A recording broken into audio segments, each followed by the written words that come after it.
Check the mic and make sure it sound right. Hi, I'm DKWILL, and this is DKWILL Talk About It. And as you can see on my X page, I posted that Ripple has decided to drop the appeal in the SEC case over the XRP sales, ending the case once and for all. This time, it's not quite once and for all again. Because while Ripple is dropping their appeal, the SEC still has to drop their appeal also. However, that is very likely because now we have a crypto friendly SEC. And so the judge ruled that they really couldn't turn her decision around as if they decide the courts without some strong reasoning. But to cover that, let's just do this article real quick and see what it says. Ripple to drop the appeal in the SEC case over XRP sales, ending the case once and for all. Ripple says it'll drop its appeal in the long-running SEC case over XRP sales, finally putting the legal battle to bed. Well, on their end, it is to bed. The SEC has to respond in kind. Ripple CEO Brad Garlinghouse said on Friday, that is today, that the fintech will drop its cross appeal in a long-running case with the U.S. Securities and Exchange Commission. The announcement comes just a day after U.S. District Judge Annalisa Torres denied a proposal from Ripple Labs and the SEC to cut a $125 million penalty or toss out an injunction imposed against the XRP-linked firm last year. That decision followed less than 2 weeks after the SEC and Ripple requested that the court lower a civil penalty over illegal XRP sales to $50 million, far less than the $2 billion sought under former chair Gary Gensler, and remove the restrictions on Ripple's ability to sell the asset. Well, that's one good part about it, because if you recall, on the 17th, there was supposed to be, the 16th, I believe, supposed to be some kind of decision, and they kicked the can down a little bit on the road. But here is a pretty speedy response. Less than 2 weeks, we finally get another response, and Ripple's reaction to that. Well, Ripple is dropping our case cross appeal, and the SEC is expected to drop their appeal, as they've previously said. Garlinghouse wrote this on X. We're closing this chapter once and for all and focusing on what's more important, building the internet of value. Interestingly enough, then he says, lock in. And what's happened to the price today? Bottom line is it went up.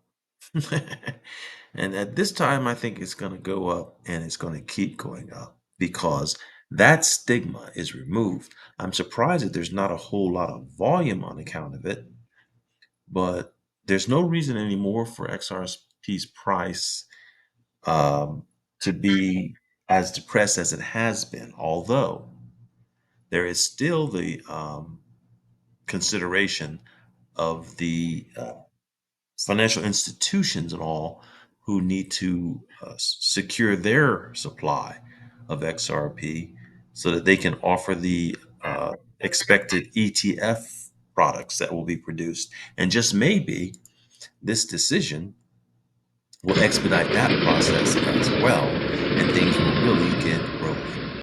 I know there's probably going to be a lot of coverage for this. I'm not going to do anything spectacular about covering it myself, except giving you the information. It says on Thursday, Ripple's chief legal officer, Stuart Alderoty, said on X that the ball is back in our court. The company had yet to decide at the time whether to proceed with an appeal, but either way, XRP's legal status is not a security remains unchanged, he said.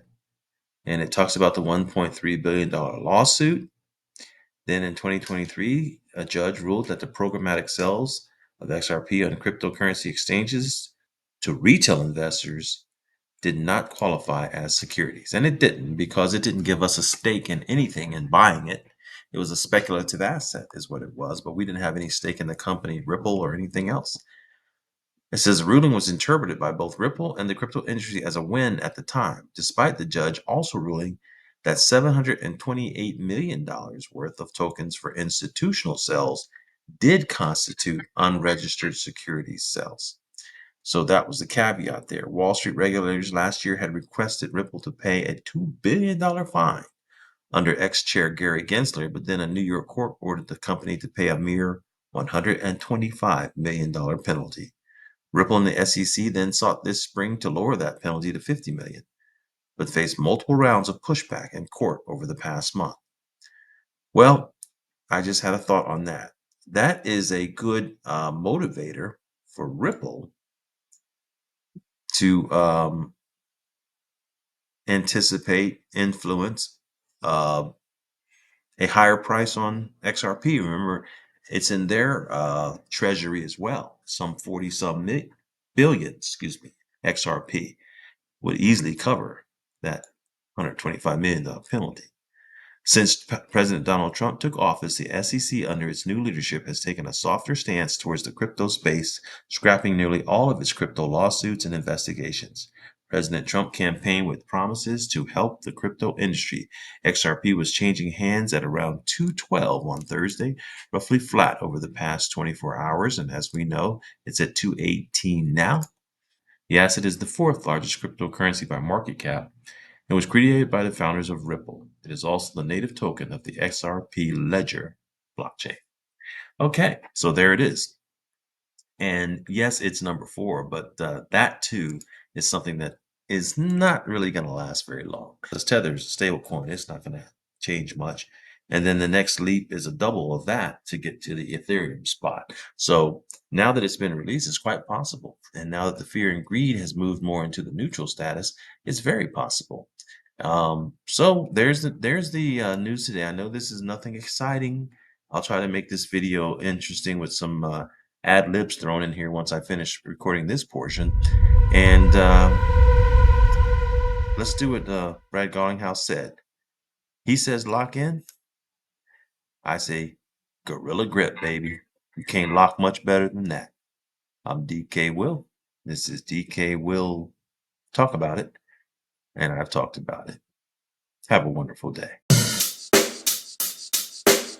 Check the mic and make sure it sound right.